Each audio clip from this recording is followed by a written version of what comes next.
الحمد لله الحمد لله الذي أنزل السكينة في قلوب المؤمنين ليزدادوا إيمانا مع إيمانهم. أشهد أن لا إله إلا الله وحده لا شريك له الملك الحق المبين، وأشهد أن محمدا عبده ورسوله الصادق وعد الأمين.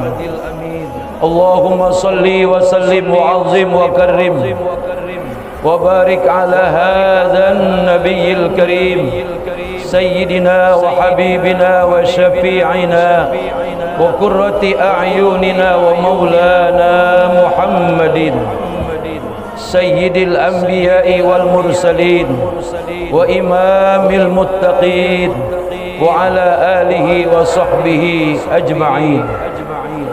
أما بعد فيا عباد الله، أوصيكم ونفسي بتقوى الله.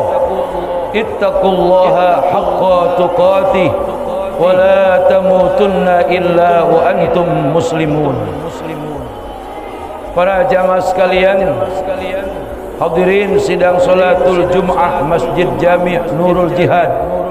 Fa insyaallah taala Allah Subhanahu wa taala selalu merahmati kita dan memberikan ampunannya atas segala dosa-dosa kita dan menjadikan kita orang-orang yang beruntung min dari dunia ila daril akhirah.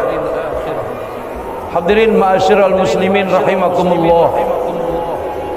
Tak satu pun orangnya yang ingin dalam kehidupan ini mereka mengalami kebangkrutan ataupun kerugian. Siapapun orangnya ketika ditanya, apakah saudara ingin beruntung ataupun rugi? Pasti jawabannya, orang itu akan menjawab inginnya beruntung. Dalam kesempatan khutbah kali ini saya ingin menyampaikan kepada saudara-saudara, siapa mereka orang-orang yang memperoleh keberuntungan dan dihindarkan oleh Allah Subhanahu wa taala daripada kebangkrutan ataupun kerugian. Seperti halnya yang Allah Subhanahu wa taala jelaskan dalam surah Al-Asr. Allah Subhanahu wa taala berfirman, A'udzubillahi minasyaitonir rajim. Bismillahirrahmanirrahim. Wal 'asr. Innal insana lafi khusrin illa alladzina amanu wa 'amilus solihati wa tawasaw bil haqqi wa tawasaw bis sabr. Yang artinya firman Allah Subhanahu wa taala, Allah menyatakan demi masa, demi waktu, sesungguhnya manusia benar-benar berada dalam kerugian, kecuali mereka orang-orang yang beriman dan beramal soleh dan saling mengajak kepada jalan hak, jalan kebaikan, jalan kebenaran, dan saling mengajak ataupun mengingatkan pada jalan-jalan kesabaran. Inilah saudara-saudara, kalau kita ingin jadi orang yang beruntung, beruntung di dunia, beruntung nanti ketika masuk ke alam kubur, dan terlebih lagi nanti beruntung di akhirat dengan mendapatkan hadiah surganya Allah Subhanahu wa taala. Ada 4 konsep yang harus kita pegang benar-benar dalam kehidupan kita selama hayat masih dikandung badan. Apapun yang terjadi, ujian apapun yang menimpa ini, yang menimpa diri kita, 4 konsep ini, 4 hal ini tidak boleh terlepas dalam dada kita, dalam diri kita. Yang pertama iman. Iman kepada Allah Subhanahu wa taala. Iman kepada para malaikat-malaikatnya. Iman kepada kitab-kitab yang Allah turunkan. Iman kepada para rasul.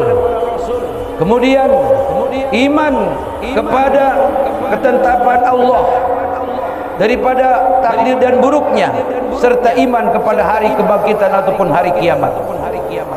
Iman kepada hal-hal yang gaib, kepada pahala, kepada dosa, beriman kepada alam kubur, siksa kubur, ataupun kenikmatan alam kubur, beriman dengan adanya surga dan neraka, beriman bahwa segala sesuatu kebaikan akan dibalas dengan kebaikan, segala sesuatu keburukan pun pula akan dibalas dengan keburukan. Beriman kepada yang gaib, beriman kepada yang tidak nampak, dan itu merupakan syarat mutlak bagi kita sebagai orang-orang yang ingin selamat, yang ingin hidupnya memperoleh banyak keberuntungan di alam dunia sampai nanti di alam akhirat.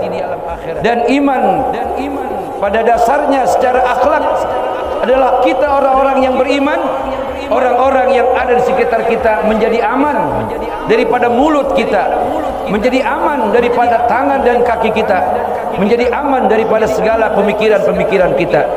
Itulah orang-orang yang memperoleh keberuntungan.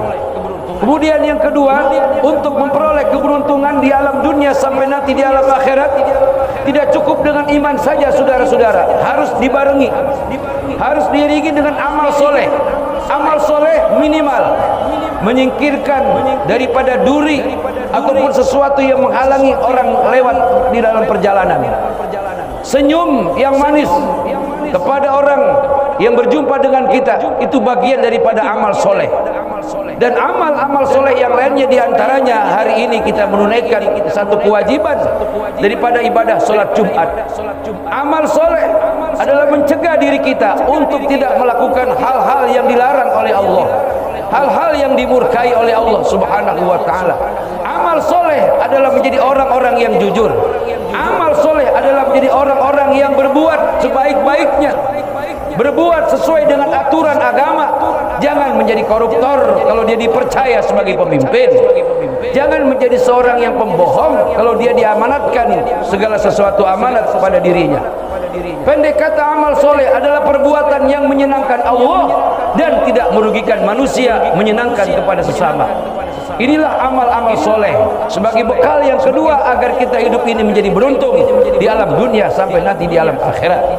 Yang ketiga, saudara-saudara, kalau saudara ingin beruntung dalam hidup ini, dalam dunia sampai ke alam nanti di alam akhirat, yang ketiga adalah senantiasa mengajak orang untuk jalan kebaikan, jalan yang hak, jalan kebenaran. Al-haqqu mir rabbik, bahwa yang benar, yang hak adalah datangnya daripada Allah Subhanahu wa ta'ala. Mengajak orang untuk sholat, mengajak orang untuk hadir di pengajian-pengajian, mengajak orang untuk berbuat kebaikan walaupun kebaikan itu sulit untuk dia lakukan, tapi terus dan terus mengajak orang, bahkan mengajak keluarga untuk menjadi baik, menjadi orang-orang baik dan melakukan segala macam bentuk kebaikan. Dan banyak lagi kebaikan-kebaikan saudara-saudara yang harus kita suarakan kepada orang-orang yang ada di sekitar kita, kepada teman-teman kita. Jangan kita malu untuk mengajak kebaikan-kebaikan. Betapa kita berani dan bangganya mengajak orang kepada jalan kejahatannya, tapi banyak pula orang yang malu untuk mengajak orang kepada jalan kebaikan.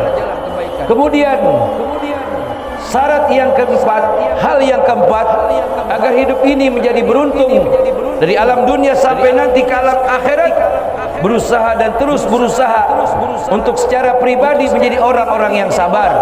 Sabar dalam menghadapi kehidupan yang sulit, bukan berputus asa lalu memaki Allah Subhanahu wa ta'ala, menyalahkan istri, menyalahkan orang lain. Padahal sesungguhnya kita saudara-saudara orang yang beriman, sebelum kita lahir telah tertulis bahwa nanti kalian akan aku uji sebagai hamba-hambaku dalam pembuktian cinta kalian kepadaku, kata Allah Subhanahu wa ta'ala.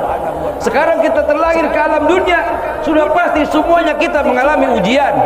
Walaupun ujian itu berbeda-beda di antara kita sesuai dengan ukuran kemampuan daripada masing-masing manusia. La yukallifullahu nafsan illa wus'aha. Tidak aku memberikan satu ujian ataupun beban penderitaan kepada masing-masing hambaku kecuali sesuai yang sudah aku takar atas kemampuan orang-orang yang mereka menerima ujian. Sabar saudara-saudara, ketika hidup susah sabar. Ketika kita sudah belajar sabar, ajak pula orang untuk berbuat sabar. Jangan menjadi provokator, memanas-manasi orang yang sedang bermasalah. Jadilah orang yang mendamaikan dalam setiap ada permasalahan, bukan menjadi kompor untuk menjadi penghancur atau pemecah belah persatuan yang sudah dijalin lama, saudara-saudara.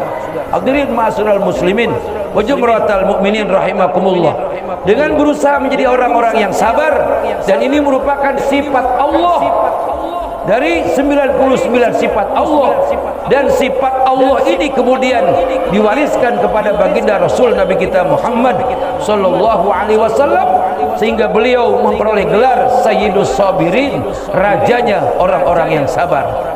Syarat sabar yang keempat adalah merupakan hal yang dapat menyelamatkan kita agar kita menjadi orang yang beruntung dari alam dunia sampai ke alam akhirat.